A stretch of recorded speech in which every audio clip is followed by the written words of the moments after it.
Itu yang soalan tanya kat saya tu, Ustaz, kalau kita kan suami isteri, kita gitu-gitu, dia kata kan, kita bersama, tiba-tiba azan subuh, macam mana?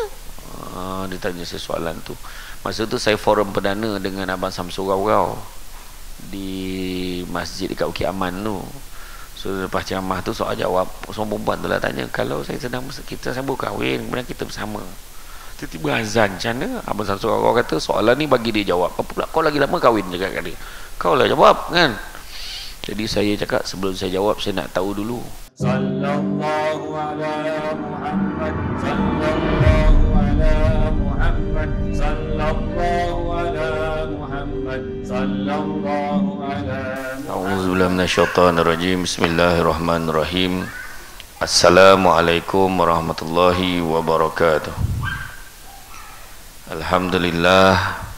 Alhamdulillahillazi arsala rasulahu bil huda wa dinil haqqi liyuzhirahu 'ala ad-dini kullihi walau karihal kafirun walau karihal musyrikun walau karihal muslimun. Subhanaka la ilma lana illa ma 'allamtana innaka antal alimul hakim. Rabbi shrah li sadri wa yassir li amri wa hlul 'uqdatam min lisani yafqahu qawli. Alhamdulillah, syukur kepada Allah Subhanahu Wa Taala, segala puji bagi Allah Tuhan sekalian alam. Salam dan salam ke atas junjungan besar Nabi Muhammad sallallahu alaihi wasallam. Pada malam ini dapat kita bersama-sama di dalam majlis ilmu bagi membicarakan topik ambang Ramadan daripada aspek persiapan persediaan menuju Ramadan. Ya, jadi di mana yang kita maklum, kita tak berapa hari lagi dah nak puasa. Walau macam mana kita tunggu, walau macam mana kita tak tunggu, walau macam mana kita bersedia ataupun tak bersedia, Ramadan tetap akan datang. Ya, Ramadan tetap akan datang. Sama ada kita hidup ataupun tidak, Ramadan itu tetap akan hadir. Ya, Ramadan akan hadir untuk bertemu dengan umat Islam di seluruh dunia. Ya, yang mana kita tahu Ramadan ini adalah satu bulan yang dinanti-nantikan, kerana di dalamnya tersimpan tersimpan pelbagai kelebihan, tersimpan pelbagai kata keberkatan, kerahmatan, keampunan, pembebasan daripada api neraka. Semuanya ada di dalamnya. Gandaan pahala yang luar biasa semuanya ada di dalamnya. Itu sebabnya kita kena bersyukur. Itu sebab malam ni pun kita dengar imam ulang kan, menunjukkan penegasan keinginan kita, kesungguhan kita nak sampai pada bulan Ramadan. Wa balighna Ramadan, wa balighna Ramadan, wa balighna Ramadan. Minta sampaikanlah kami kepada bulan Ramadan. Maka bila kita ni sampai Ramadan, janganlah kita jadi macam budak-budak yang tak tentu arah. Budak-budak tak tentu arah ni maksudnya tak tahu apa benda nak buat kan. Ke kiri tidak, ke kanan tidak, ke depan tidak, ke belakang tidak. Orang puasa dia pun puasa tapi huru-hara kan, tak tahu itu, tak tahu ni, tak tahu. Kalau dia kanak-kanak umur 10 tahun tak apalah, ni dah berumur 40 tahun kanak-kanak tu. Jadi bila dah kanak-kanak berumur 40 tahun, silap lah kalau dia kata dia tak tahu. Dia masih lagi memilih untuk kata tak tahu. Dan bila datangnya bulan Ramadan ni kita anggapkan sebagai tetamu. Tetamu ni adalah yang hadir, orang, maksud tetamu ni orang yang hadir ke rumah kita, ke tempat kita menziarahi, sama ada diundang ataupun tidak diundang. Itu maksud tetamu. Jadi bila kata tetamu ni datang, sama ada bersedia tak bersedia, kita tetap kena hadap sebab dia dah datang. Dia dah sampai kat depan rumah. Maka suka tak suka kita pun buka lah pintu kan, kita buka pintu maka datanglah dia. Maka dalam keadaan tetamu datang ataupun tidak, dalam hal ini bila datangnya tetamu diundang ataupun tidak diundang, biasanya tetamu ni apa yang kita buat? Pertama, kita akan memberikan layanan yang baik. Kedua, kita akan memberikan senyuman yang ikhlas dan berlapang dada. Yang ketiga, kita akan memberikan keperluan mengikut kemampuan kita. Dan begitu juga kita akan memberikan kemudahan yang terbaik kepada tetamu kita. Bila sebut layanan yang baik, maka layanlah Ramadan ni dengan sebaik mungkin. layan Ramadan ni sebaik mungkin. Sebab contohlah, kalau yang datang tu penyanyi mungkin lain, yang datang tu pelawak lain, yang datang ke rumah kita tu samsul debat, mungkin orang tu boleh gelak-gelak, boleh borak-borak, boleh santai-santai. Tapi yang datang tu tiba-tiba imam besar Masjid Nabawi contohlah, dia datang, kita pun layan dengan terbaik, suka tak suka kita pun layan lah, tak tahu sampaikan sarung dengan selipar kat kaki dia. Tentulah nak melayan tetamu yang kita sanjung ni lah, tentulah keadaan dia, layanan yang terbaik, senyuman yang manis. Bagi itulah senyuman yang paling manis kita boleh berikan. Seronok kita orang hebat-hebat datang ke rumah kita. Kemudian begitu juga kita akan memberikan kemudahan yang terbaik. Contoh, dia masuk rumah kita, dia kata, boleh tak nak tumpang tandas? Kita pun cakap, boleh, mari sini ikut saya. Ikut, dia bawa masuk dalam bilik utama. Kenapa lah masuk bilik utama ni? Tak apa, bilik tidur saya, bilik air dia special sikit, selesa untuk awak, kemudahan terbaik. Ataupun dia kata, boleh tak nak tumpang tandas? Minta maaf lah, 5 hari tak ada air, contohnya kan. Kita pun bawa lah pergi kedai Tom Yum kat depan sana, kebetulan toilet tu paling bersih, kita boleh bagi kat dia. Itu cerita tadi. Dan begitu juga kita berlapang dada. Tapi sekarang ini kita tengok bagaimana keadaan manusia dalam menerima kehadiran Ramadan. Ada 3 jenis manusia. Manusia yang pertama, dia rasa sedih dengan ketibaan tetamu tu. Sedih dia dengan ketibaan puasa, seolah-olah nak mati sangat lah. Sebab tak boleh makan, sebab tak boleh itu, tak boleh ini. Pada dia lah, main bola tak boleh, itu tak boleh. Lepas tu nak bersuka-suka dengan kawan-kawan, lepak main bola sampai pukul 7, 8 malam. Kadang-kadang main bola sampai pukul 8 malam, 9 malam. Main bola sampai pukul 3, 4 pagi main futsal tu. Gila betul. Tak ada akal betul main sampai pukul 3, 4 pagi tu. Fikir kan dia boleh main bola sampai 3, 4 pagi, tak tidur, qiyamul lail dia main bola kan. Tetapi dia fikir sebabkan bulan puasa dia tak boleh buat dah benda tu. Dia rasa semua ni Ramadan ni penghalang pada dia. Ada orang rasa macam tu, sedih je. Siap cakap dengan anak dia, nak hari ni last kita boleh makan ya, besok tak boleh makan dah. Sedih betul bapa. Anaknya okey, biasanya puasa mesti banyak makanan. Anak dia fikir macam tu waktu berbuka puasa. Contoh tu yang pertama. Kategori yang kedua, tetamu ni datang, Ramadan datang, sama je kat dia. Datang tak datang sama je. Orang puasa dia puasa, okey je. Puasa tak puasa sama je. Bulan tak puasa pun sama je. Pada dia okey je. Dia kerja pun macam biasa. Dia tak ada masalah. Dia tak rasa pun, dia tak anggap puasa tu lain. Sama je pada dia.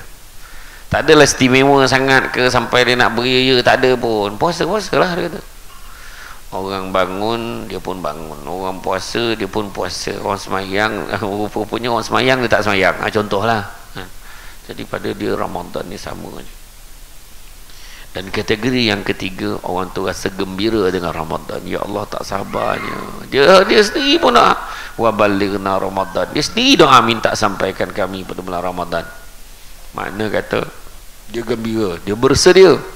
Dia siap dah dengan pakaian nak tarawih, dia siap dah dengan tasbih digital dia, dah siap dah Quran yang nak dibaca, dah siap dah dengan buah tamar yang terbaik yang nak dimakan pada waktu berbuka dan bersahur. Bersedia dengan sesungguhnya kerana dia gembira sangat. Dan persediaan yang dibuat kerana menyambut Ramadan, Allah dah kira dah pahala walaupun Ramadan tu belum sampai, sebabkan niat yang baik itu tadi. Jadi tujuan saya bawa 3 situasi ni, cuba tanya kita masuk kategori mana. Kebanyakan orang dia masuk kategori biasa-biasa. Kebanyakan orang, ada orang tu dia gembira Ramadan sebab dia dah mengundi tapak bazar Ramadan, gembira juga kan. Dia fikir meniaga je, ada juga macam tu. Ada orang dia fikir ada advantage yang diambil, bukan bersifat ibadah tapi bersifat keuntungan dunia. Ada yang fikir macam tu. Jadi tengok kita masuk kategori yang mana. Maka apakah persediaan yang kita kena buat nak menyambut Ramadan? Nombor 1, yang pertama, kita kena banyakkan taubat kepada Allah Subhanahu Wa Taala. Bertaubatlah banyak-banyak kepada Allah. Melainkan kita dengan penuh yakin, alhamdulillah Ustaz, setakat bulan Mac ni memang belum ada dosa lagi. Kalau confident macam tu, steady lah tu. Steady lah tu. Kan? Tak ada lah puas fikir. Memang tak ada dosa. Contoh kan. Siapa yang rasa macam tu pun dah berdosa dah. Sebab tak sedar diri kan. Macam tu. Jadi makna kata, dalam keadaan yang pertama kita bertaubat banyak-banyak. Kita semua buat salah dan silap. Kita semua kadang-kadang kita bergurau dengan orang. Ada orang tak boleh terima, ada orang okey je. Ada orang tu memang dia tak biasa bergurau. Memang daripada kecil dia tak campur dengan orang. Dia campur dengan boruk, dengan datang ke hutan ni, dia tak campur dengan orang. Ayah dia daripada kecil lagi memang duduk kat tengah hutan tu. Jadi dia tak ada jiran. Jadi dia tak biasa bergaul. Maafkanlah dia. Macam tu kan. Tapi ada tak kemungkinan kita sakitkan hati orang? Ada kemungkinan. Kan? Tu sebabnya bab kata Aisyah tu, penyanyi tu, lidah tidak bertulang dia kata. Kan? Tak payahlah saya nyanyi macam tu lah, lebih kurang lirik dia. Lidah tidak bertulang dia kata kan. Kenapa? Sebab kadang cepat betul kalau bercakap tu. Cepat betul kalau nak mengata-ngata orang. Rupanya zaman Nabi dulu bulan puasa dah ada dah orang perempuan. Bulan puasa orang perempuan berdua dia mengumpat. Punya teruk dia mengumpat sampai dia jumpa Nabi, ya Rasulullah, boleh tak kami nak minta izin kami nak berbuka, nak minum, haus sangat ya Rasulullah. Punya teruk yang mengumpet pasal orang sampai nak berbuka. Orang perempuan kat sini ada tak macam tu? Tak ada kan? Tak ada. Maknanya dia mengaku mengumpat cuma tak berbuka je. Macam tu lah kan. Macam tu lah ayat dia. Jadi makna kata pada ketika itu dia cakap dengan Nabi. Nabi kata apa? Nabi kata tak payah. Kau tak payah minta izin nak berbuka. Kerana sesungguhnya kau dah berbuka dah pun. Macam mana pula? Tak percaya je bukan muntahkan apa yang ada dalam mulut kau tu. Bila dia muntah terkeluarlah daging busuk saudaranya yang diumpat tadi. Maka itulah tunai Allah Ta'ala tunjuk bila kita mengumpat samalah seperti kita makan daging busuk saudara kita. Buat apa? Jangan kan? Samsul debat macam tu lah, itu inilah. Macam orang cakap, oh dia ni macam ni lah, kau tengok kereta dia buruk betul. Cakap pula kereta orang kan. Dia ada dua tu, ada sebuah tajuk. Nanti kalau ada masa ni lain kali kita buat tajuk tu, antara ribah dan fitnah. Ribah dan fitnah. Ribah ni kita cakap benda betul, tapi kalau orang tu dengar barangkali dia tak suka, mengumpat lah tu. Kalau fitnah cakap benda yang tak betul pasal orang kan. Contohnya kita cerita, kita tuduh benda yang dia tak buat, itu fitnah lah. Tapi cakap benda tu betul, tapi benda-benda boleh menyakitkan hati orang, benda tu tak elok, negatif, maka itu juga salah, merupakan ribah. Contoh, baju tu kuasa dah seminggu dia pakai tu, contoh kita cakap contoh, kita yang perasan, orang lain tak perasan, kita lah beritahu orang. Ya ke? Daripada Isnin itu aku tengok contoh. Bila kita cakap macam tu, kita menyebarkan benda yang kalau orang tu dengar mungkin orang tu kecil hati.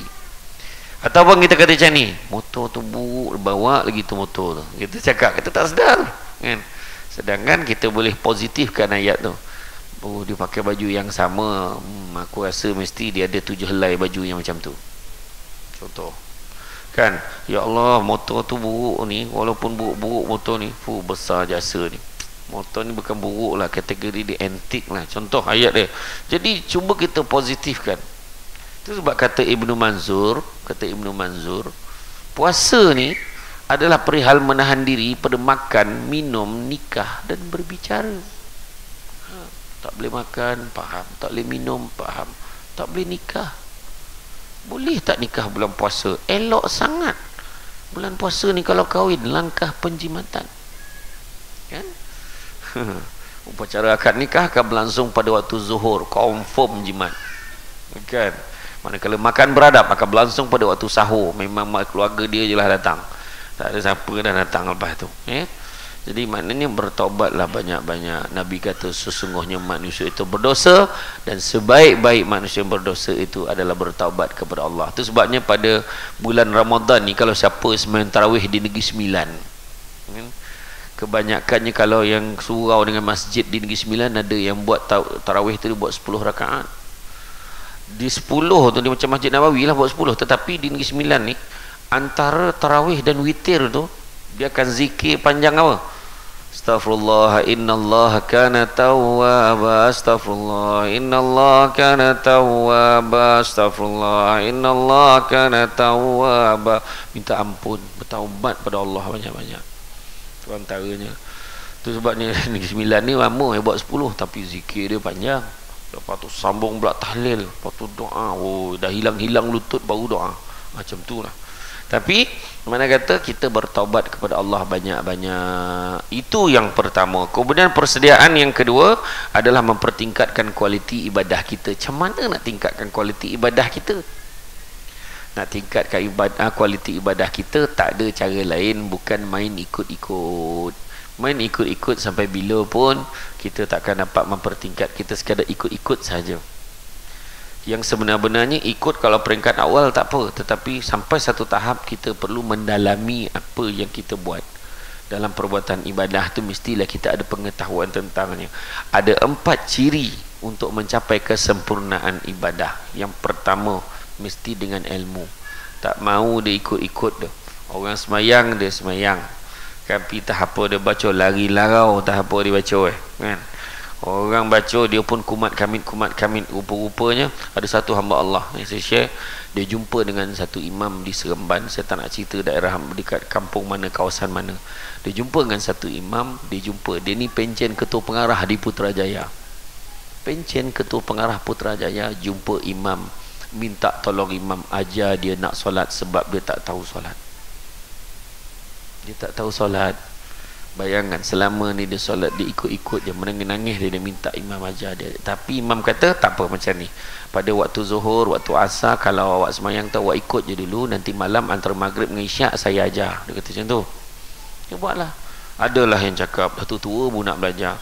Sebenar-benarnya kita tak boleh cakap macam tu. Sebab mana kita tahu, jangan-jangan dia solat dia lebih baik daripada kita yang perasan betul tadi.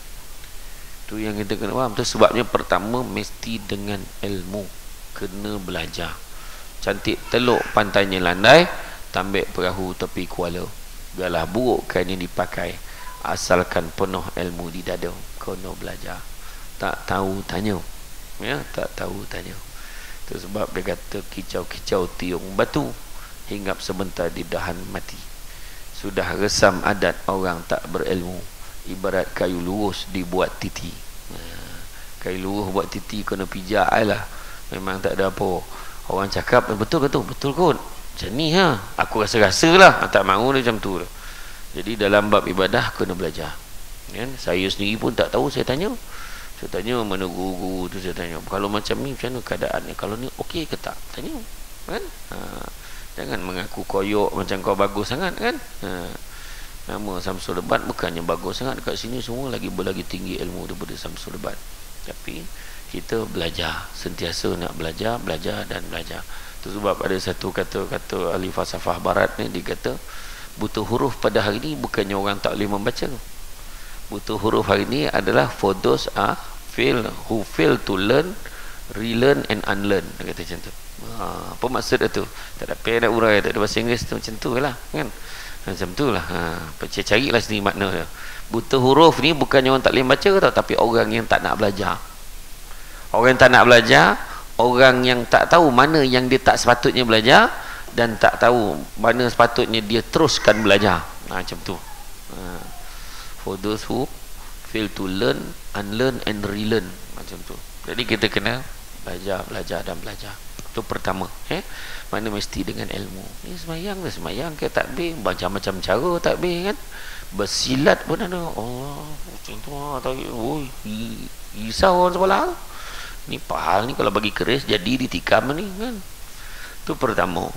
Kalau kita tengok perangai-perangai orang, kita tengok orang duduk antara dua sujud, tengok orang rukuk macam mana, tengok macam-macam kita boleh tengok kan, macam-macam kita boleh tengok. Kadang-kadang dia nak semayang dekat kursi, dia tak larat, tapi dia tak tahu kedudukan kursi dia tu kat mana sepatutnya dia letak bila dia semayang kan. Kadang-kadang macam-macam orang, macam-macam kalau kita tengok bila tak berilmu ni, dan tak nak pula bertanya. Tu yang susah tu kan. Kemudian bila cerita tentang yang ketiganya pula, yang pertama tadi saya kata tadi apa? Ilmu. Yang kedua mestilah ikhlas. Nak capai kesempurnaan ibadah ni ikhlas. Ada orang dia semayang sebab apa? Mak mentua dia datang rumah. Mak mentua datang rumah langsung semayang. Dia baca doa kunut daripada atas katil, biar mak mentua dengar bunyi dia baca kunut. Allahumma hdina fiman hadait. Mak mentua bilik sebelah. Oh, solat subuh menantu aku, macam tu.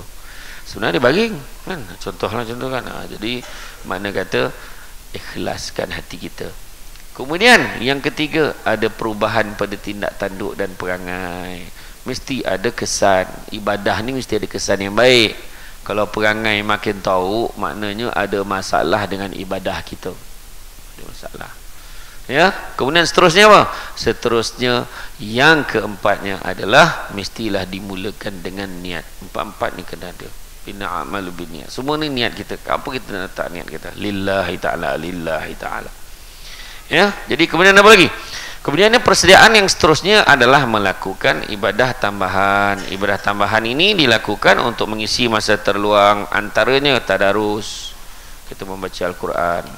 Masalahnya ustaz, saya ni baca merangkak, kata. Saya pun cakap orang lain elok bersela duduk, yang kau merangkak kenapa? Dah macam mantu on pula dah kan. Apa halnya? Rupa-rupanya maksudnya dia baca tu gagap-gagap tak lancar. Oh begitu. Tak apalah, belajarlah perlahan-lahan. Boleh tak kalau saya nak join grup tadarus tu tapi saya baca kat tepi je? Boleh tak? Boleh. Tak ada masalah. Ikut dalam hati boleh, tak ada masalah. Yang jadi masalahnya dah 10 tahun duduk tepi, itu masalahnya kan. Tapi dia tak nak belajar. Itu isu dia. Pergilah belajar, jumpa guru-guru. Sekarang ni masalahnya bukanlah nak cakap apa, dekat dalam YouTube pun kalau dia tekan ya, ayat tu dia search juzuk 1 Al-Quran juzuk 1 contoh kan, kita pun tengok adalah seorang tu baca, kita cuba ikut contoh kan. Ya Allah, tak ada sebab lah sekarang ni, tak ada sebab nak katakan. Kira kalau bangang tu memang dicipta sendiri tu, bukan tak ada, memang dia mencari kebangangan itu. Sedangkan peluang nak keluar daripada lembah kebangangan itu, nampak? Saya mula guna bahasa kampung tu. Nak mencari ilmu tu dah tak susah. Maknanya atas kita dah sekarang ni. Nampak tak? Tu sebabnya kalau kita tengok orang yang tak berilmu ni susah hidup dia. Kan? Kemudian apa lagi? Solatnya, tambah solat sunat. Orang perempuan dengan siapa pun heran, mana-mana taman perumahan saya pergi, dia yang aktif muslimat dia tu mesti akan buat program solat, jom solat sunat tasbih dia kata bulan puasa. Orang lelaki memang tak ramai buat, sebab biasa dia buat sendiri kat rumah. Memang macam tu, dia tak suka tunjuk kat orang. Tu orang lelaki tu, tunggu dah tak ada orang kan, dia buatlah solat sunat tasbih. Itulah orang lelaki. Dia lain, keimanan orang lelaki ni dia lain. Dia tak tunjuk kat orang, kononnya lah kan, kononnya lah. Tang tadarus pun macam tu. Cuba tengok grup perempuan, berbelas-belas, berpuluh-puluh grup orang perempuan. Orang lelaki itulah grup yang kat masjid tu, satu round, satu bulatan, itulah satu grup. Itu pun dah buto-buto, dah mata tak nampak. Lam alif ke alif ni kan. Bayangan dah gabun-gabun mengaji lagi. Yang muda-muda tak tahulah pasal. Kalau kita tengok tarawih pun sama kan. Malam yang pertama belia ramailah, belia ramai betul. Muka tak pernah nampak, semua nampak. Lepas minggu kedua tu tinggal beliau je. Belia dah tak ada. Beliau je. Beliau yang jenis sujud berbunyi lutut tu. Allahu Akbar, tap. Yang penghujung tu Allah, yang seorang tu sakit pula lututnya. Kesian tengok kan, macam tu lah. Tambahkan solat, tambahkan zikir kan. La haula wala quwata illa billahil aliyil azim, macam tu kan. Bacalah zikir apa yang kita tahu kan. Ya Allah, ya Allah, ya Allah, ya Allah. Kalau bangun pagi tu buat kan, buatlah mana yang ikut kemampuan kita. Macam kata tadi, ikut kemampuan kita. Kemudian begitu juga kalau kita tengok dalam ibadah-ibadah lain tu, apa lagi kita boleh buat? Buatlah kebaikan banyak-banyak. Beli makanan sedekah, hantar dekat semua tempat yang kita tahu. Hantar kat sini pun okey kan. Janganlah hantar makan yang mahal sangat. Hantarlah macam dalam Kenny Rogers ke macam tu, Menate tu kan, okey macam tu lah kan. Hantar semua makan macam daging-daging yang kira macam dalam bawah 1000 lah, macam tu kan. Macam tu barulah dia tarik perhatian orang tu datang kan, macam tu boleh juga kan, macam tu. Maknanya kita sedekah dengan orang, sedekah dengan orang. Jadi mana kata tambah ibadah-ibadah kan, ibadah-ibadah tambahan, tarawih bulan puasa kan, rugi tak buat kan, rugi tak buat. Tuan tanya mana yang baik ustaz, 8 ke 20? Yang paling baik sekali buat. Tu cerita dia kan. Kau tanya-tanya sampai aku sudah aku tak buat, masalahnya kan. Lepas tu ada tu pula, aku tak main lah 8, aku masjid negeri, Imam Arab Saudi main-main. Dia kata dia buat 20 bro, 20 walaupun 20 lepas 8 rakaat dia witis ni kat belakang. Wah, asam betul kan. Adab kita ni, adab ikut imam, ikutlah sampai habis. Lain lah kalau sakit perut, masalahnya hari-hari sakit perut bila lepas rakaat ke-8. Heran tak? Heran ni kan. Itu sebabnya. Betul, jangan sibuk nak kerja imam yang laju. Jangan sibuk nak kerja imam ni laju sikit. Imam ni tak ada lagu-lagu, dia straightforward bagus macam tu, aku suka macam tu, dia kata kan. Kita ni kalau boleh nak solat kita tu tenang kan, tapi tak adalah tenang sangat. Mana imam-imam yang dah patut bersara tu bagilah orang muda. Jangan diseksanya makmum kat belakang tu. Yang sabarnya imam aja, makmum tu tak sabar macam tu. Allahu Akbar. Memang pitam lah makmum tu kan. Macam tu kan. Tengok imam kita tadi punya semangat kan, dia punya cara dia jadi imam tadi, belakang tu ada 1000 orang. Macam tu lah, macam tu kita nak semangat macam tu Pak. Dia ada orang kata segar lah bacaan dia tu, fresh, jelas satu persatu macam tu lah. Ada imam kadang Allah. Yalah, bukannya dia tak nak bagi orang lain, tak ada orang, tak ada orang, dia je yang tinggal. Imam Sabah nama dia, namanya Imam Sabah, umur 65 tahun. Imam Sabah, gigi dah tak apa-apa ada, bunyi pun jelas tak jelas ya. Lurus rapatkan soft. Dia kata sudah ni belum semayang lagi ni ya, yang kata. Kemudian apa lagi? Kemudian begitu juga, lazimkan latihan kita bangun awal pagi. Bangun awal pagi, bangun pagi kan. Kadang-kadang ada pula orang tu kata ni, orang tak ada ilmu, dengan bangganya cakap, aku dah biasa dah bulan puasa ni, aku tak sahur tapi aku okey je puasa. Ada orang cakap macam tu, dengan penuh bergaya dan confident ni menyebut kan. Kita pun beritahu dia bukan masalah kau okey tak okey, masalahnya Nabi suruh sahur ni. Nabi tekankan dalam beberapa hadis kan, bangunlah sahur, makanlah sahur, sesungguhnya makanan sahur itu adalah makanan yang barakah, jangan sekali-kali kalian tinggalkan. Bayangkan kalau orang cakap dengan kita, Nabi cakap direct dengan kita macam tu, apa kita buat? Kita takkan tinggal sahur. Jangan sekali-kali kalian tinggalkan, ada sebab Nabi suruh. Sesungguhnya Allah dan malaikat berselawat ke atas orang yang bersahur. Apa lagi? Tu Nabi sebut dalam hadis yang lain.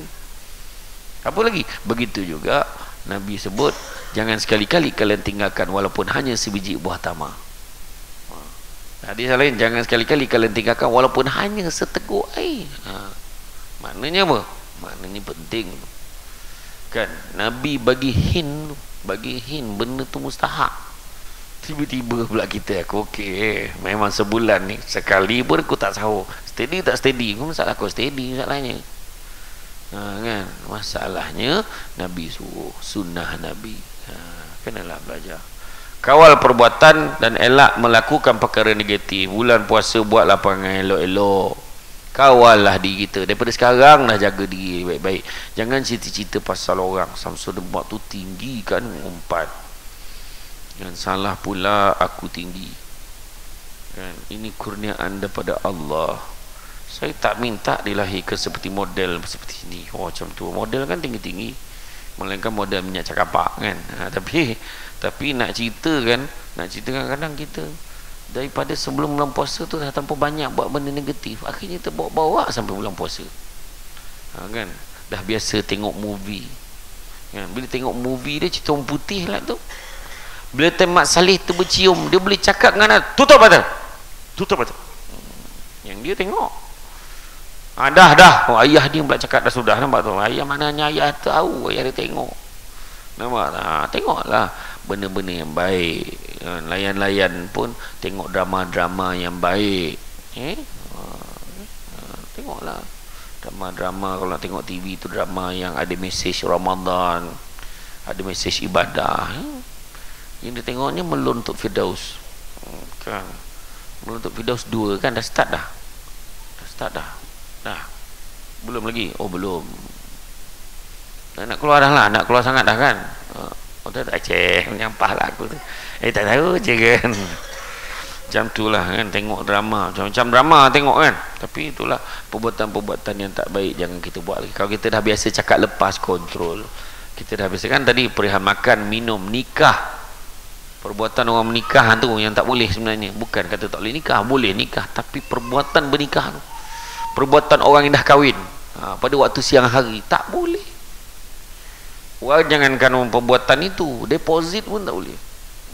Maknanya mukadimah menuju ke arah itu pun tak boleh. Dia tak ada buat benda tu, tapi dia meraba bini dia. Tak boleh lah. Geramnya dah jadi ni, nampak tak? Jangan, memang itu saya kata sengaja namanya. Deposit tu. Yang tak faham istilah deposit kan. Dan berbicara, jangan cakap benda yang sia-sia. Dan apatah lagi bercakap benda yang boleh mendatangkan dosa. Jangan.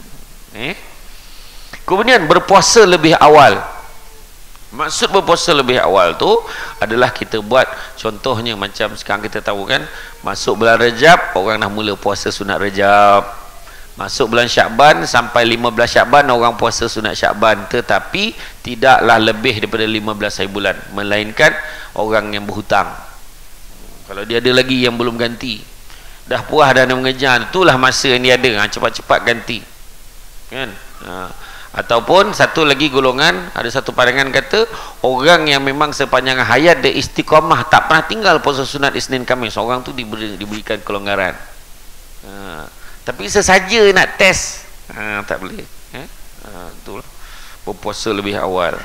Kemudian kita dalam bab puasa ni kita kena ingat sahur kita disunatkan melewatkan sahur. Melewatkan sahur tu bukanlah pukul 8 pagi, itu breakfast. Ya, melewatkan sahur tu ambil waktu hujung. Kalau sahur macam contoh subuh pukul 6.12 mungkin 6 suku lah, mungkin kita pukul 5.45 tu kita dah start makan. Kalau nak ikut sunnah Nabi betul-betul, berhenti pada waktu imsak. Waktu imsak dah berhenti dah. Tu ikut sunnah Nabi lah, baca niat kan. Bila sebut pasal niat ni, kadang-kadang ada orang bergaduh tu, nawaitu sauma ghadin an adai fardi syahri ramadhan hazi sarati lillahi ta'ala. Boleh lah baca, tapi niat tu mesti kita faham niat tu. Kadang niat ni kadang yang orang Melayu lah, bukan orang Melayu, kalau kau tak baca niat, penat kau puasa. Enggak tak, daripada kecil kita dimomokkan macam tu, sebab kita tak bawa hasrat kita tu sekali dalam hati. Jadi kita terpaksa lah. Sedangkan bila kita niat, kita sendiri nak buat. Macam tu. Aku niat nak kahwin dengan dia. Maknanya betul-betul lah kau nak dekat dia. Kan? Tapi terlupa. Tiba-tiba dah bersandingnya. Apa hal? Contoh lah kan. Jadi bukan kerelaan hati dia. Kalau faham lah, segemar bagi contoh kahwin, biar senang faham. Macam tu. Jadi, mana kata kadang-kadang dalam bab niat tu, kalau kita kunci jam, besok nak bangun pukul 5 lah. Contoh kan? Itu pun satu bentuk niat nak puasa. Kita pun siap, ni barang-barang ni dah siap, telur berapa biji, ada biji telur, okey besok bolehlah masak telur dadah untuk sahur ni. Itu pun niat nak puasa tu. Kan? Tu sebab kalau imam, yang kebanyakan imam lah, bila dia jadi imam tarawih, lepas witir, lepas zikir tu, lepas tahlil, dia baca doa, hujung tu walhamdulillahirabbil alamin taqabbalallahu minkum minna minkum taqabbal ya karim bismillahirrahmanirrahim. Imam tu memimpin niat tu, nawaitu shauma ghadin anadai fardi syahri ramadhan hazihi sanati lillahi ta'ala. Dia pun baca. Ada yang cakap tak dengar pun, makna dia balik awal. Macam tu lah cerita okey, macam tu. Kemudian apa? Kemudian juga lah, persediaan untuk bulan puasa ni dah training, dah makan sikit-sikit je, jangan makan banyak. Bila makan banyak perut jadi berat. Bila jadi berat payah nak qiyam. Bulan puasa ni dua perkara penting, qiyam dan qiyam. Puasa dan bangun ibadah ni penting. Tu sebab saya berusaha mengurangkan berat badan saya sekarang. Tengok perut sekarang, kalau tidak tu membukit perut saya. kan. Kena kurangkan, sebab kalau tidak nanti berat nak bangun, nak ibadah pun rasa aduh. Contoh menung punya lama, mengenung masa depan kat katil tu, apakah yang berlaku di dalam hidupku ini. Habis waktu sahur dia punya menung tu, habis dah waktu sahur. Nampak tak? Tu sebabnya kita dah training dah makan, jangan makan banyak, ya.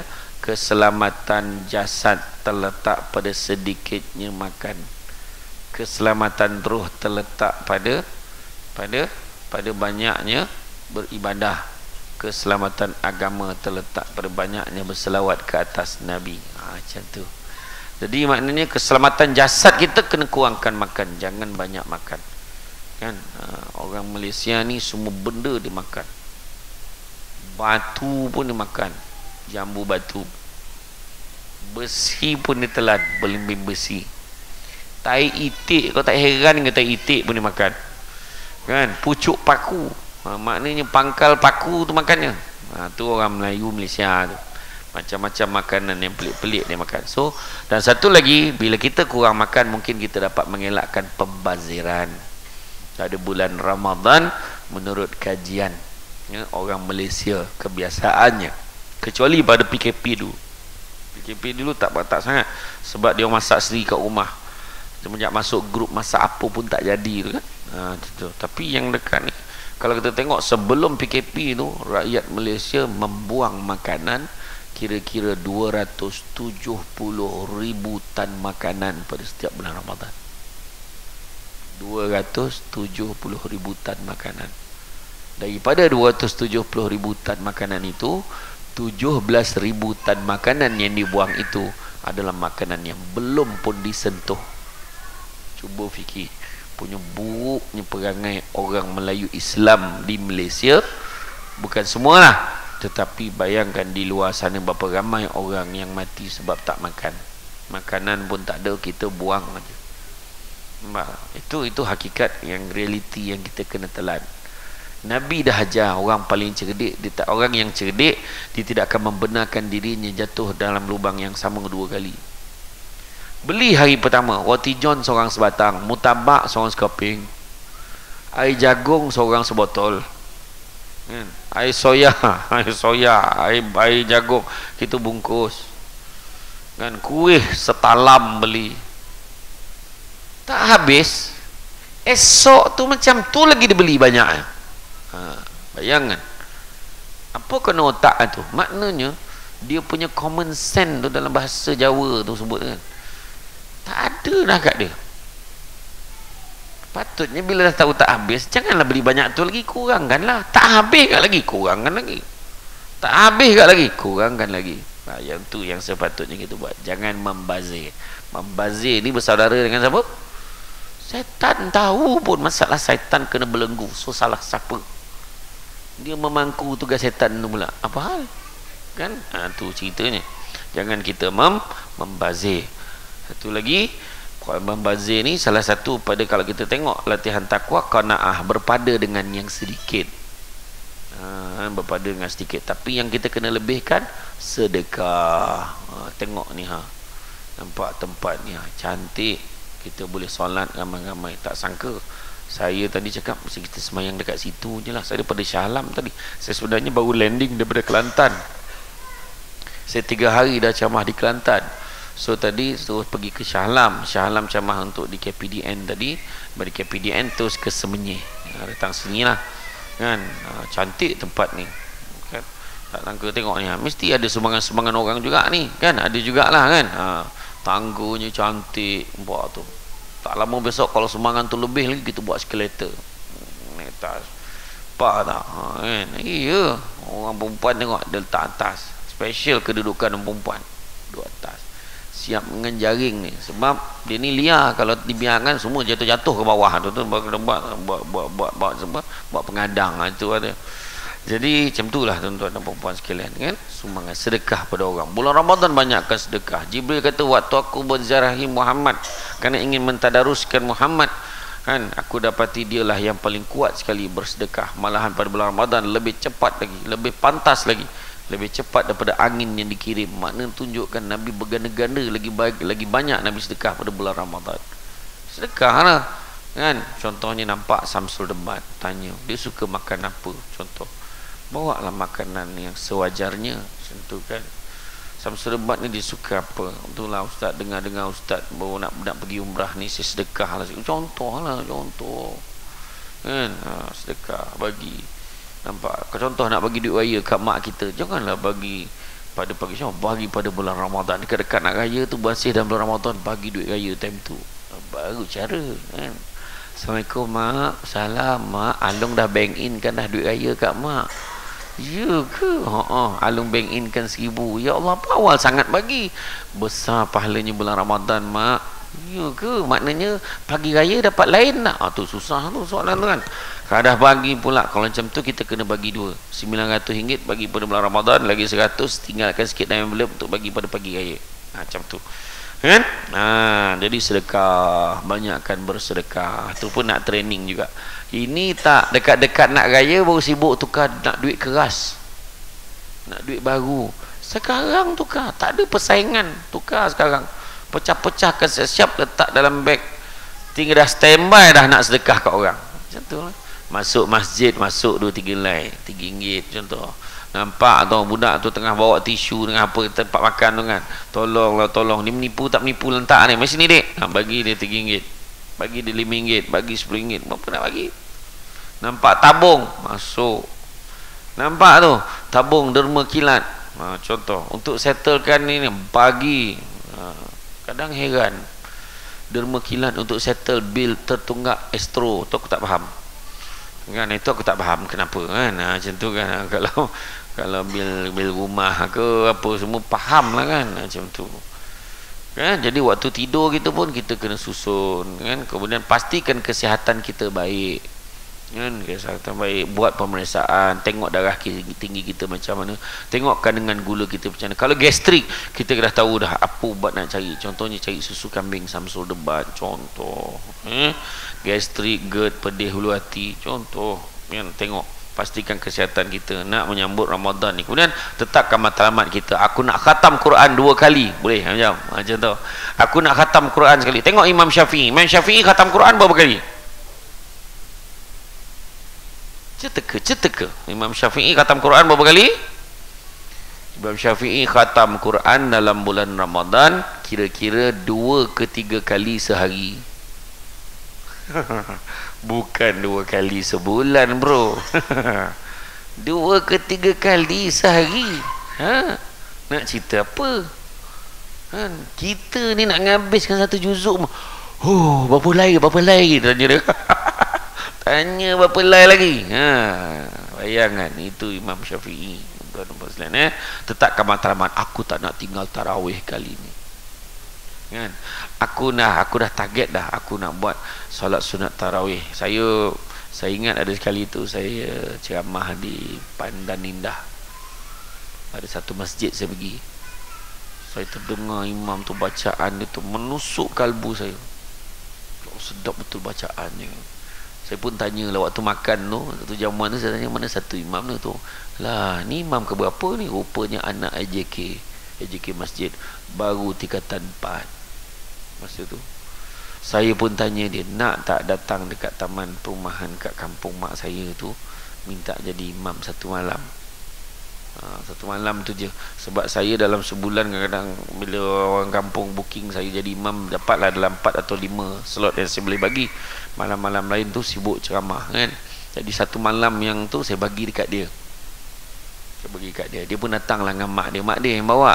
Sebab ayah tak ikut, ayah kena jadi imam kan. Jadi mak dia datang bawa. Masa tu tingkatan 4. Saya pun explain lah dekat surau ni, dia biasanya bawa berapa. Jadi jangan risau, bawa je surah mana dia nak bawa. Pertama kali orang kampung saya komplain, pendek sangat baca. Dia boleh kata pendek sangat budak tu baca kan. Wah, heran ni, tak pernah orang tegur. Sebab bacaan dia memang sedap, memang orang kata merdu. Dia memang daripada Pusat Tahfiz Quran Darul Al-Baqirah dia kan. Dan untuk makluman semua, baru malam dia datang ke rumah saya berbuka puasa sebelum nak pergi tarawih ni, isyak dan tarawih. Barulah saya tahu rupanya daripada tingkatan 3 lagi dia dah diundang menjadi imam di istana negara. Allahu Akbar. Apa tu, apa sejuk apa, sejuk perut. Betul, perut sejuk perut ni kembung tu. Dia sejuk hati sebenarnya kan. Dia macam dia seorang ada perut kan, macam tu lah kan. Tapi macam tu lah. Tapi memang betul. Baik, lepas tu untuk makluman semua, cerita tu sebelum PKP. Baru ni saya pergi umrah, saya jumpa budak ni sekali lagi. Dia dah sambung belajar di Madinah, Universiti Madinah. Saya jumpa dia, memang untuk makluman semua, di tangan dia tak lekang Quran. Dia cakap apa, kecil je budak tu, humble je kan. Saya makan dekat Syarikat Korban dengan dia. Masa tu tanya-tanya dia lah, dia bagilah nasihat. Kalau ada anak-anak kita yang tahfiz Quran, nak syahadah, nak senang lekat ayat tu, dia kata imam ni semua mungkin tahulah kan, tapi dia lah bagi nasihat, pesan. Sebab ada sepupu malam tu yang duduk makan tu, sepupu saya tengah buat syahadah. Dia kata bagilah nasihat sikit. Dia pun bagi nasihat, banyak akan bawakan bacaan tu dekat dalam solat, kalau boleh solat malam, kan, insya-Allah benda tu senang dekat, senang. Lepas tu tetapkan masa kita berdating. Bulan puasa ni berdating dengan Quran, berdating sikit Quran, sana Quran ni tak, tak boleh lah, kena baca kat ni, macam tu kan. Lepas tu hafal lah. Hari tu pada masa musim PKP, ramai ayahanda dilantik menjadi imam tanpa tauliah kan, kat rumah kan. Masa tu barulah perasan dalam rumah tu sejadah berapa helai baru perasan.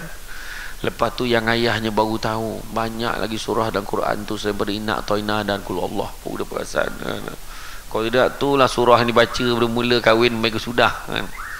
Baca Inna A'tainah kal kautsar, anak kat belakang dah agak dah, anak dah tahu, abah nak baca surah apa kan. Tu lah masalah kan. Tetapkan target kita, kita nak tolong orang, kita nak sedekah. Macam orang perempuan ni kan, yang ada kat sini kan, dia pakat Senah, Leha, Timah dengan bergayah kan.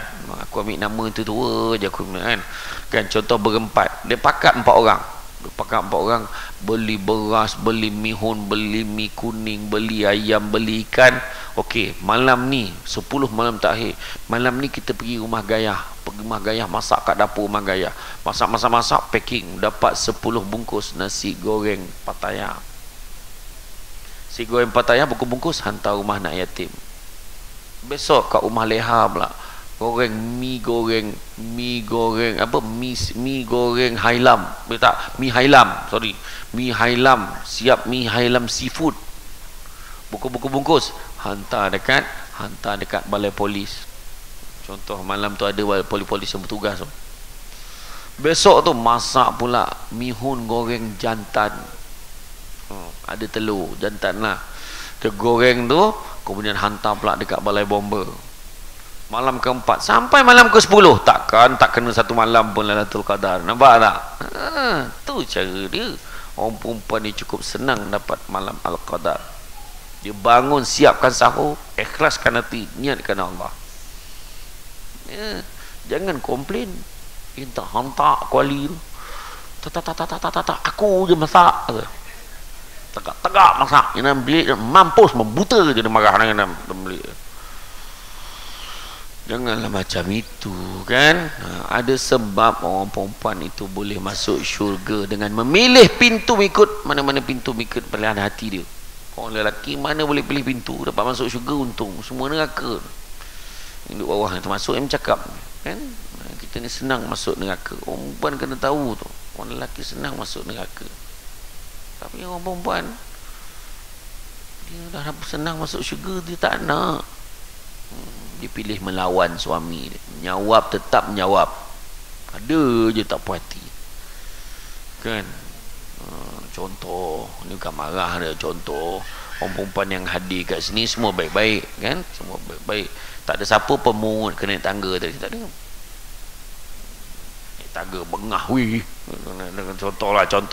contoh kan. Macam orang ni macam-macam. Jadi tetapkan matlamat kita. Aku nak tidur dekat ni, aku nak iktikaf lah dekat masjid ni 10 malam terakhir, letak target. Malam ni masjid mana, esok masjid mana. Dia dah susun lah masjid mana dia nak pergi, contoh kan. Kemudian tahu jadual dan rancang awal. Maknanya kita rancang lah awal kan kita buat ibadah ni pada bulan Ramadan ni keadaan lebih bersedia, tak nak jadi macam dulu-dulu. Kalau kita tengok kan budak-budak dulu, budak-budak kecil kalau puasa dia tengok jam, tak gerak jam tu, jam ni rosak kot, dia kata. Budak-budak macam tu masuk sekolah menengah, dia dah pandai berkawan, dia tak rasa pun, dia rasa tiba-tiba dah buka, tapi dia rasa apa? Lambat betul nak raya. Tapi kanak-kanak macam kita baru je puasa itu dah puasa balik. Betul tak kan? Tu tandanya apa? Tandanya nak mati. Tak payahlah kau hurai-hurai lagi ayat tu. Memang nak mati, dekat sangat dah nak mati tu. Betul. Dia kalau cepat masa berlalu, tu tanda dekat dah dengan kematian. Apa lagi nak cerita? Apa tanda-tandanya? Kata malaikat maut, dia cerita dengan Nabi Yaqub ada 3 tanda. Pertama, badan yang tegap sudah mula menjadi lemah. Tak ada loh. Dulu kuat kan, boleh bawa kereta, bawa batu-batu straight daripada Johor sampai ke Kedah, lek.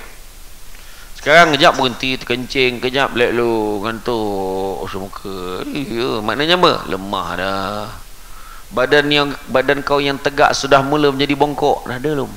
Dah ada dah. Rambut kau yang hitam sudah mula menjadi putih. Dah ada belum? Dah ada. Kalau dah ada 3-3 standby lah. Apa lagi nak buat? Tapi itulah dia. Bulan Ramadan ni kita kena, bila kita bersedia, maknanya kita ambil berat tentang Ramadan. Berat. Kalau kita tengok kan, sebenarnya kenapa kita katakan bulan Ramadan ni bulan latihan? Sebab ukuran kejayaan kita adalah waktu selepas kita graduate pada pagi raya. Graduate tu kita tengok, kena pula macam tahun ni raya jatuh hari apa? Hari apa perempuan? Dia dah tahu. Dia tahu dah hari apa. Baiklah. Kan? Dia tak bahaya sangat. Yang selalu bahaya kalau raya jatuh hari Jumaat. Orang lelaki cukup bahaya. Hari Khamis atau Jumaat. Sebab hari Khamis raya kedua tu tengah beria lagi raya. Dia boleh cakap, ramai orang hari ni Jumaat ke weh? La ilaha illallah. Tak perasan orang dah balik sembang Jumaat. Dia nak kena sekel kepala tu. Kan? Maknanya ramai orang kadang-kadang dia boleh tinggal semayang macam tu. Sibuk beraya, tak teringat nak singgah nak solat, tak teringat dia nak kena solat subuh asar waktu berjalan tu. Hilang dah. Bersalam tak kira siapa. Ada sepupu tak sepupu salam kan. Lainlah kalau memang sama jantina.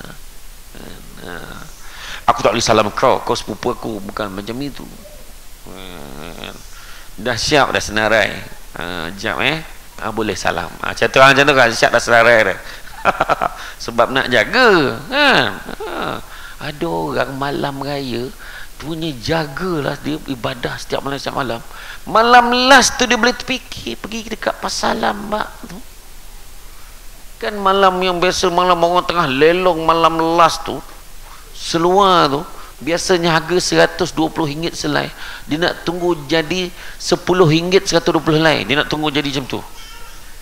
Memang tak kena dapat sampai pagi dia tunggu, tahan mata dia tu. Kuih bahulu tu dia longgok tu lambak tu RM10 dapat 50 bekas, beli bawa balik punggah. Lepas tu sampai kat rumah tidur kejap lah, jaga-jaga dah hasar. Ada orang macam tu, ada. Dia boleh datang jumpa, dah lah terlupa pula, bayar zakat. Bayangkan, jangan covid. Betul, kita ni yang paling, orang kata kita yang paling hebat lah, paling baik sekali kan, kita bayar zakat ni sebelum solat sunat tu, betul lah. Tapi jangan confident sangat, melainkan bapa mentua kita yang serumah dengan kita tu amil. Jangan main-main buatnya terlajak kau, janganlah ya. Itu sebabnya jangan kita main-main tentang itu. Rancang bayar zakat. Apa tu salah kira pula tu, kira tanggungan berapa tu, apa dia dah bayar, balik rumah buat ingat dia bayar untuk orang, dia sendiri tak bayar. Ada juga yang macam itu. La ilaha illallah. Tu belum cerita dia yang tanya, ustaz kalau saya kerja di Semenyih, kampung kat Johor, Yang paling afdal bayar kat mana? Saya kata bayarlah di Semenyih, sebab kita kerja kat sana, cari rezeki kat sana. Tak boleh ke bayar kat Johor? Tadi kau tanya aku, kau kan mengundang soalan tu kan, kau tanya aku afdal tadi tu. Kau nak bayar Johor sekali kau lah, tapi kau kata afdal kan. Boleh tak bayar Johor? Boleh, tapi paling baik bayar kat tempat cari rezeki. Kau geram betul dan macam tu soalan. Semua cik pasal tanya-tanya soalan macam tu kan. Kan, jadi itu persediaan. Lagi satu lagi, kan kita tahu Nabi 10 malam takhir tu Nabi macam mana? Oh, Nabi memang mengetatkan ikatan kain sarung dia. Lagi kuat Nabi beribadah. Ini lagi kau longgarkan. Geram aja. Itu yang soalan tanya kat saya tu, Ustaz, kalau kita kan suami isteri, kita gitu-gitu, dia kata kan, kita bersama, tiba-tiba azan subuh, macam mana? Dia tanya saya soalan tu. Masa tu saya forum perdana dengan Abang Samsul Rau di masjid dekat Bukit Aman tu. So lepas ceramah tu soal jawab, seorang perempuan tu lah tanya, kalau saya sedang kita sambung kahwin, kemudian kita bersama, tiba-tiba azan, macam mana? Abang Samsul Rau kata soalan ni bagi dia jawab. Apa pula kau lagi lama kahwin, cakap kat dia. Kau lah jawab kan. Jadi saya cakap, sebelum saya jawab, saya nak tahu dulu masa azan tu dah sudah ke atau sedang? Saya tanya macam tu, semua orang gelak, ngapa polis tu gelak? Betul lah, kita kena tahu fakta tu dulu. Kalau dah sudah, dah selesai, tengah relax, Allah Akbar, dah azan kan? Jadi jangan panik.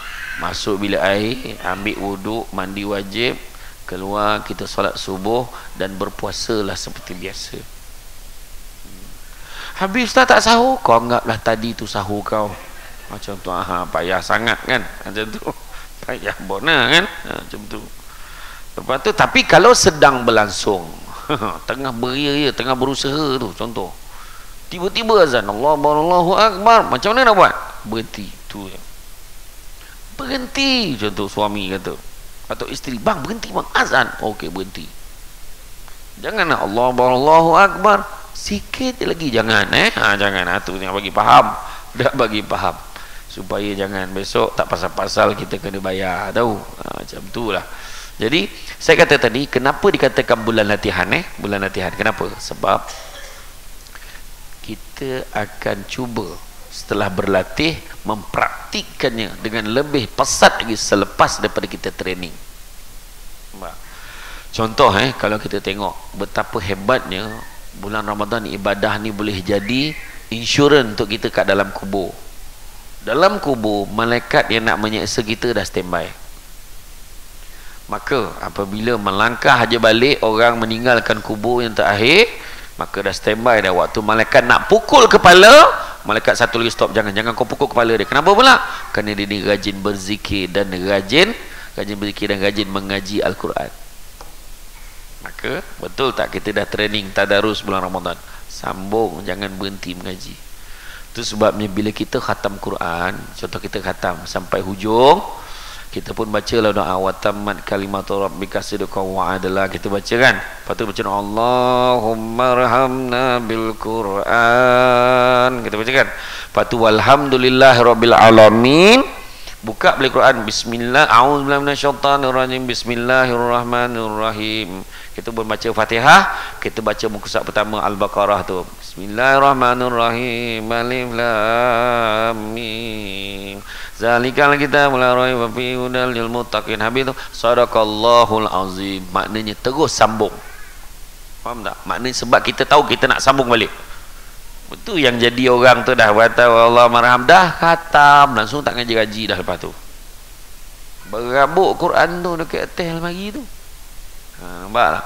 Sebenarnya macam tu, bila dah habis dah doa tu, terus buka mushaf pertama baca, kemudian sambung lepas Fatihah baca Baqarah ayat muka yang surat yang pertama tu. Lepas tu sadaqallahul azim, kita pun simpan sebab niat nak sambung daripada situ balik semula. Macam tu.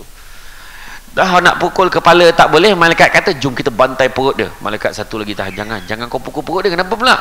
Kerana dia ni rajin amalkan puasa sunat. Nampak tak? Habis puasa sunat Ramadan, puasa Ramadan yang wajib ni, sambung puasa 6, kemudian buat puasa sunat Isnin Khamis, buatlah puasa-puasa sunat yang kita tahu buat. puasa sunat yang albit, puasa sunat hari putih, buat. Oh, tak boleh pukul kepala, tak boleh pukul perut. Kita bantai kaki dia. Nak bantai kaki, malaikat pun tahan. Jangan pukul kaki dia. Kenapa? Kerana dia ni rajin qiyamul lail, rajin bangun malam. Ramadan kita training bangun malam. Kan? Rajin bangun malam, qiyam al-lail. Mesti bangun beribadah, baru nama di qiyamul lail. Bangun koncing, tidur balik tak kira. Ya, lepas tu jangan lupa, sebelum saya mengakhiri ceramah malam ni, jangan lupa satu malam yang sangat hebat, iaitu malam 7 likur. Malam apa? Malam Al-Qadar. Lailatul Qadri khairum min alfi syahr. Kan? Yang mana malam Al-Qadar ini lebih baik pada 1000 bulan, Kak, bukan malam, 1000 bulan. 1000 bulan bersamaan dengan 83.333, 83 tahun lebih. Hidup pun belum tentu lagi sampai 80. Betul tak? Jadi rugilah kita kalau satu malam yang kita lepaskan, sedangkan kita ada peluang. Lepas tu adalah yang makcik tu lah sebut, malam tu kita kena menyalakan pelita 10 malam terakhir, biar dia torang, barulah malaikat nampak rumah kau. Kau ingat malaikat tu gabun macam kau kan? Kalau malaikat tu turun, dia akan terus target rumah orang beribadah. Nak pasang pelita, pasang lah. Nak bagi cantik aja, nak hiasan rumah, tak ada masalah pun. Tapi jangan letakkan macam tu sebagai kepercayaan dia kan? Jadi kejarlah malam Al-Qadar itu. Rugi kita. Tu sebabnya selalu dia bagi tajuk apa? Andainya ini Ramadanku yang terakhir. Kena anggaplah ni yang terakhir. Kita tak tahu, tengok hari tu PKP kan? Jangan terpedaya dengan muda, sebab mati tak syarat tua. Jangan terpedaya dengan sehat, sebab mati tak syarat sakit. Itulah realiti hidup kita kan? Ada orang elok sehat, tiba-tiba mati. Pahal tercokit sudu, mati. Ada orang tu elok je kan, makan elok je selera, rupa-rupanya makan berselera, tiba-tiba juga salah satu tanda nak mati kan? Ya, dia rasa gelisah, dia rasa ada benda, tapi dia nak cerita dengan orang tak boleh. Tu dia.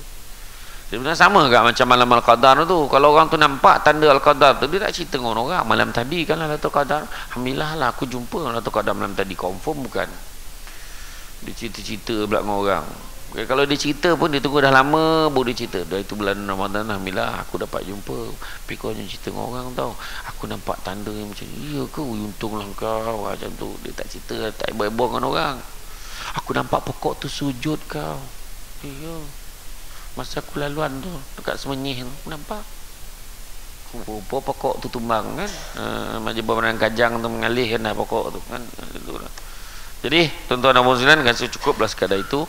Yang paling penting sekali, bak kata orang, cantik dipandang rumah penghulu, kai tu ukir dari papan, alang-alang menuntut ilmu, sebutir pasir kembangkanlah menjadi intan.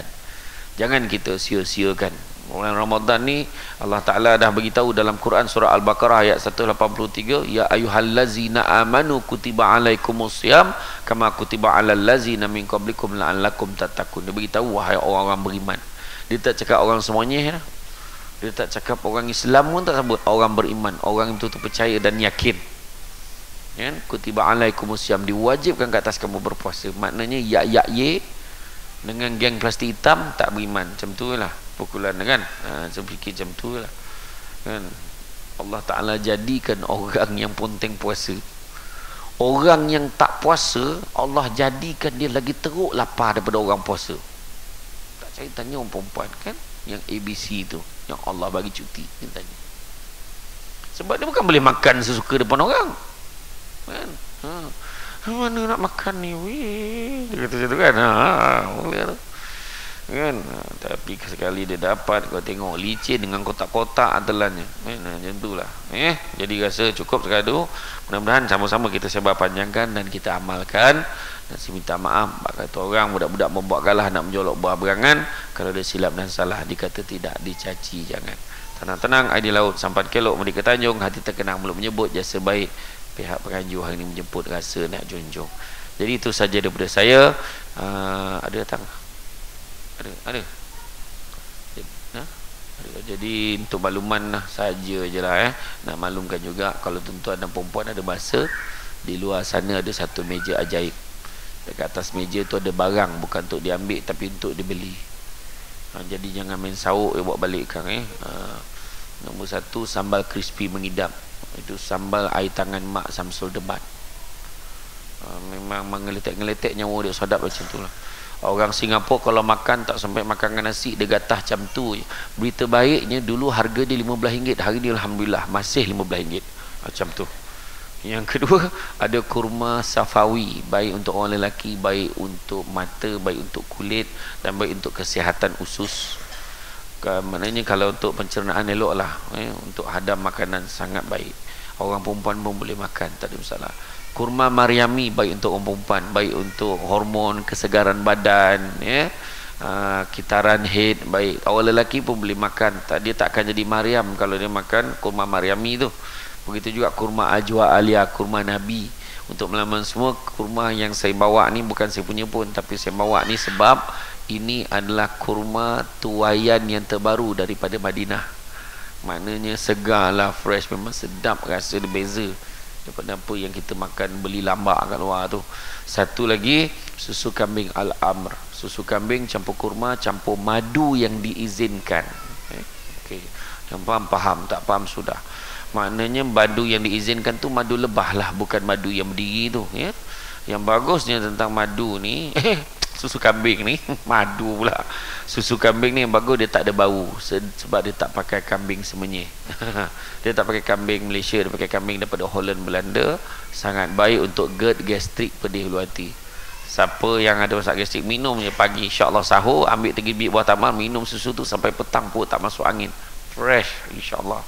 Kemudian dia baik untuk orang yang sakit lutut, sakit tumit, pijak sakit, tangan kebas-kebas. Mana mak ayah dah mula sembahyang kat kursi tu boleh amalkan, insyaAllah cepat baik. Imam masjid Jempol Negeri Sembilan 6 bulan 6 bulan sampai kat kursi, alhamdulillah habis macam biasa. Baik untuk enzima, baik untuk kata-kata kulit, radang, baik sangat. Ingat minum bukan mandi, minum. Baik untuk perempuan yang mengandung, baik untuk perempuan yang menyusukan anak, baik untuk baby dalam perut, untuk elakkan jaundice, demam kuning. Kemudian dia baik untuk orang perempuan yang hormon merayau tu, period dia kejap awal, kejap lambat, kejap tak mana perginya, boleh minum tu. Tapi mana dah tak ada tu, tak salah cari, dah tak ada. Tapi kalau minum datang dia balik rezeki. Hari ni dia offer, siapa beli 1 kotak 45, siapa beli 2 90. Macam tu lah lebih kurang. Tak adalah beli 1 45, beli 2 80. Jadi tak buat duit pun tak apa, boleh transfer, boleh QR Pay, tak ada masalah. Siapa yang Ustaz balikkan transfer boleh? Boleh. Dia tak kalau sampai rumah hilang ingatan, buat macam mana? Redha lah tuan-tuan. Jadi itu saja daripada saya. Semoga itu datang dari Allah SWT, menkurangkan itu macam kelemahan saya sebagai manusia biasa. Pokok sekayu daun selasih. Thank you, terima kasih. Assalamualaikum warahmatullahi wabarakatuh.